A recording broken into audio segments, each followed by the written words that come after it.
رسول درود پاک نبی اللہم صلی علی سیدنا نبینا کریمنا مولانا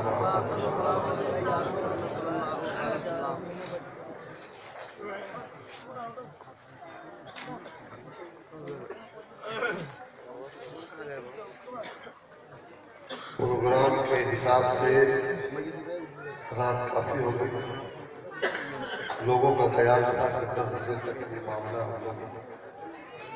ختم کرنے گا، اسی لیے سویرے شروع کیا۔ بلکہ یہاں لوگوں کی لگن اور شوق اور محبت میں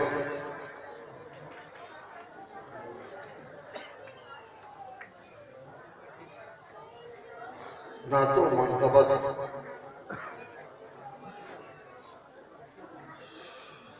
سے ایسا محسوس کیا کہ آپ گھومتے رہے، واہ واہ کرتے رہے اور آپ کو وقت کا احساس بھی دے دیا کس طرح آپ وقت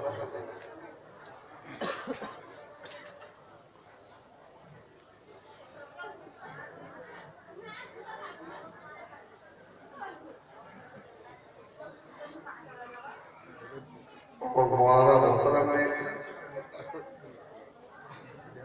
مختصر سے وقت میں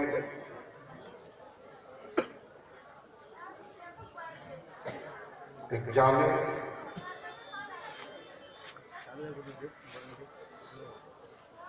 اور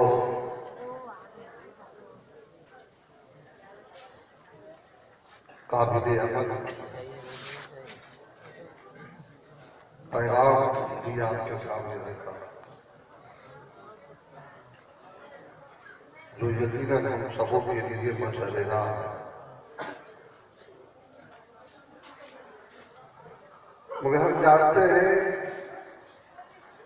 کہ آپ پر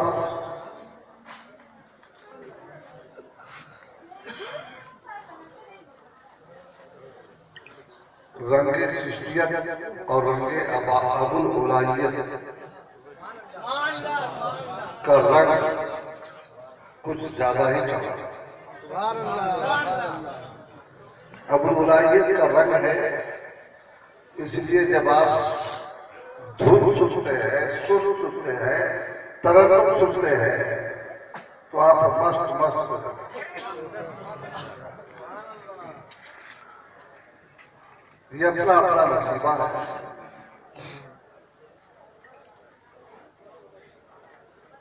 کہتے ہیں کہ سانپ کو کان نہیں، لوگ بولتے ہیں کہ سانپ کو کان نہیں، یہ سانپ کو کان نہیں ہے، لیکن یہ بے کان والا سانپ بھی جب اس کے سامنے ترنم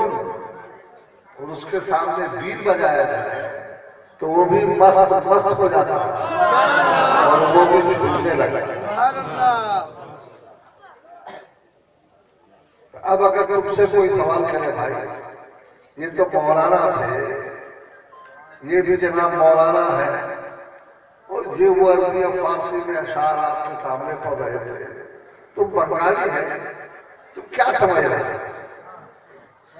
تم کیا سمجھ کے اچھل رہا تھا، کود رہا تھا، واہ واہ کر رہا تھا؟ ناٹک کر رہا تھا۔ نہ تو عربی جانتا ہے، نہ فارسی جانتا ہے، نہ اردو جانتا ہے، تو بنگالی اچھل اچھل کے بتا رہا تھا، سب سے زیادہ تم ہی سمجھنے والا۔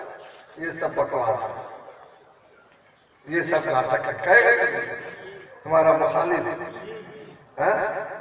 تمہارا مخالف ہے کہ تم بنگالی اور عربی اور فارسی سن کے واہ واہ نعرہ ہوتا ہے، کیا سمجھے تھے؟ تب اس سے کچھ جواب مت دیتے، بلکہ تم بھی اس کے سامنے یہی ایک سوال رکھا کہ سانپ بہرا ہے، سپیرا بیت بجاتا ہے، تو وہ سانپ کیا سمجھتا ہے؟ تو بس نشہ ہو جاتا ہے اور جھولتے لگتا ہے، ناچتے لگتا ہے۔ ہم تو سانپ آنے رکھتے ہیں، اپنے شریر رکھتے ہیں۔ اگر ہم آتے آتا کا نام سنے تو ہم اگر بس بس ہو جائے۔ نعرہ تکبیر، نعرہ رسالت، جب بہرا جھومے لگے، جب بہرا ناچے لگے، جب بہرا شام مست سفید کیا بیٹ سن کر ہو جائے تو ہم تو اپنے سلیم لگتے ہیں۔ ہمارے دل میں ہمارا دل دھڑکتا ہوا دل ہمارا، تو ہم اپنے آقا و محبوب کی بات سنیں تو ہمارا دل کیوں نہیں دھڑکتا؟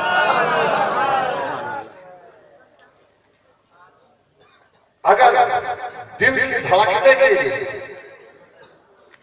زبان کا سمجھنا اور لینگویج کا سمجھنا اگر ضروری ہے تو ہم تم سے پوچھتے ہیں، حدیقہ کو حدیقہ کہتے ہیں وہ جو عرب میں اونٹمان کے کشمان ہوتے تھے، اونٹ چلانے والا، اونٹ کا ڈرائیور، تو وہ جب اونٹ لے کر چلتا تھا تو اس پر سواریاں ہوتی، اونٹ چلنے میں جب کوتاہی کرتا، سستی دکھاتا تو وہ حدیقہ جو ہے گانا گانا شروع کرتا تھا۔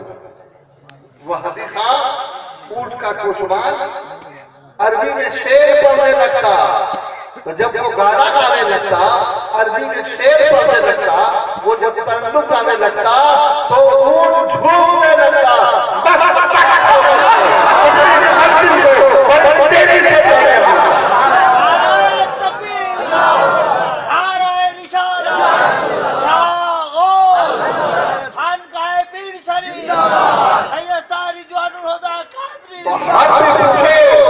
تم بھی پوچھو کہ وہ حدیقہ تو عربی زبان جاننے والا تھا، عربی زبان جاننے والا تھا، عربی علم کو سیکھا ہوا تھا، وہ اشعار سیکھا ہوا تھا، لیکن یہ اونٹ تو ایک جانور تھا، ایک غبی جانور جس کے پاس نہ عقل ہے نہ سلیم، نہ سمجھ ہے نہ بول، نہ وہ زبان کو جانتا ہے نہ لینگویج کو جانتا ہے، وہ ایک غبی جانور ہے، اور یہ عربی میں اشعار پڑھتا ہے تو وہ اونٹ کیا سمجھتا ہے؟ جو اونٹ کے اندر ایک کیفیت پیدا ہوتی ہے اور ایک مستی پیدا ہوتی ہے اور اس کو اپنے منزلوں کو تیزی سے طے کرتا ہے، تو وہ تو جانور ہے، ہم تو انسان ہیں، وہ تو حیوان ہے، ہم تو آقا سے محبت کرنے والے ہیں، اپنے محبوب سے محبت کرنے والے ہیں، اپنے مرشد سے محبت کرنے والے ہیں۔ نعرہ تکبیر، نعرہ رسالت، مسلک اعلیٰ حضرت پیر طریقت حسینی قول سید رضوان الہدیٰ، سبحان اللہ سبحان اللہ۔ ارے حد یہ کہ تمہارا تجربہ بھی ہوگا کہ تمہارا چھوٹا سا بچہ، ننھا سا بچہ جو ابھی بولنا بھی نہیں جانتا ہے، چلنا بھی نہیں جانتا ہے، سمجھنے والا سمجھ بھی نہیں رکھتا ہے، اور جب وہ روتا چل جاتا ہے تو ناک پھسلاتے ہو یا بنتا نہیں ہے، لیکن جب تم لوری جانا شروع کرتے ہو، جب گیت جانا شروع کرتے ہو، جب گانا گانا شروع کرتے ہو تو وہ روتا ہوا بچہ چپ ہو جاتا ہے، وہ بچہ کس یونیورسٹی سے پڑھتا ہے، وہ کون سا لینگویج بھاشا سمجھ رہا تھا کہ جب تم نے لوری سنائی تو آنکھیں بند ہو گئی، اس پر ایک نشہ تھا، تو ہم تو عقل ہیں، اور اس پر سے رنگ ابو العیت کا غلبہ، رنگ ابو العیت جہاں سما جائے، رنگ چشتیہ جہاں سما جائے، بلکہ امام غزالی فرماتے ہیں کہ اگر سما سن کر تمہارے دل پر خاص کیفیت ہو اور محبت رسول کی جھلک نظر آئے تو تم پر جو ہے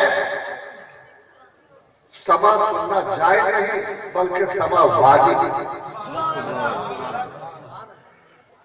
شیخ شمس الدین یحییٰ بنانی فرماتے ہیں کہ جو انسان 100 سال کی عبادت اور 100 سال کے چلنے میں